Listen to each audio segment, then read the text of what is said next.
তুমি তো দিলীপ ঘোষ, রাহুল সিনহা, তোমার রাজ্য সভাপতি হওয়ার পর এদের আবার কার্যত মেন স্ট্রিম থেকে সরে গেছিলেন, আবার তুমি ব্যাক করিয়েছো। আমি ব্যাক করো না, সবাই বিজেপি এক, কেউ বাইরে নেই। হ্যাঁ, এটা সংলাপের মতো শোনালো, কিন্তু ব্যাক করিয়েছে সবাই। আমরা ব্যাক, শ্রমিক ভট্টাচার্যের আমলে তারা ফিরে এলেন, শ্রমিক পুরনোরা ফিরে আসছে, বসে যাওয়া নেতা কর্মীরা ফিরছে।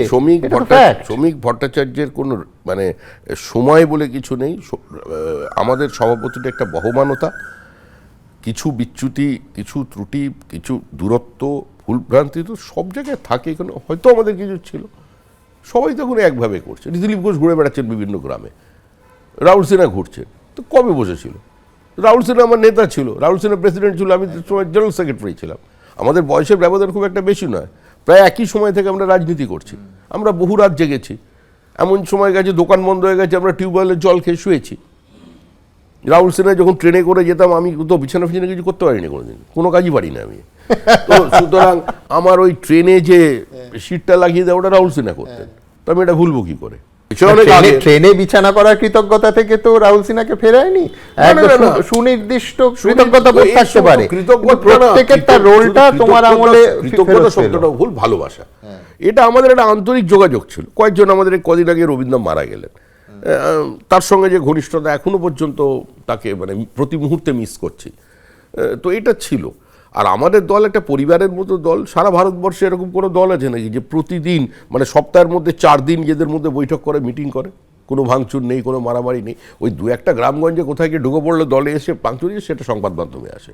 এই যে কালকে মিটিং করেছে 6 জন মিলে, শুরু হয়েছে 11টা, রাত্রিবেলা শেষ হলো 10:30। কয়েক বছর আগে মুরলীধর সেন লেনের লাঠি নিয়ে দুদল বিজেপি কর্মী মারপিট করে। দুদল নয়, একদল লাঠি নিয়ে আসছিল, ভেতরে যারা ছিল তারা প্রতিহত করেছে। এটা তো কাম্য নয়, এগুলো বিচ্যুতি। এটা দলে বেশি দিন এগুলো চলে না, এবং এগুলোকে চলতে দেওয়া হবে না। যখন বৃষ্টি নামলো, যখন বুকের মধ্যে বৃষ্টি নামে, নৌকা টলমল, কুল ছেড়ে আজ অকুলে যাই, এমনও সম্বল নেই নিকটে। হয়তো ছিল বৃষ্টি আসার আগে, চলচ্ছক্তিহীন হয়েছি, চলচ্ছক্তিহীন। তাই কি মনে জাগে পোড়ো বাড়ির স্মৃতি আমার, স্বপ্নে মেশা দিন, চলচ্ছক্তিহীন হয়েছি, চলচ্ছক্তিহীন। যখন বৃষ্টি নামলো, আমি তখন উঠোন পানে একা, ভেবেছিলেন বাইরে গিয়ে তোমার পাবো দেখা।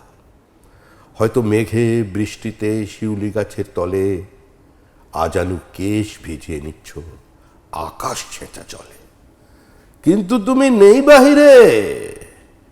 অন্তরে মেঘ করে, ভারী ব্যাপক বৃষ্টি আমার বুকের মধ্যে ঝরে। এবিপি আনন্দ, এগিয়ে থাকে, এগিয়ে রাখে।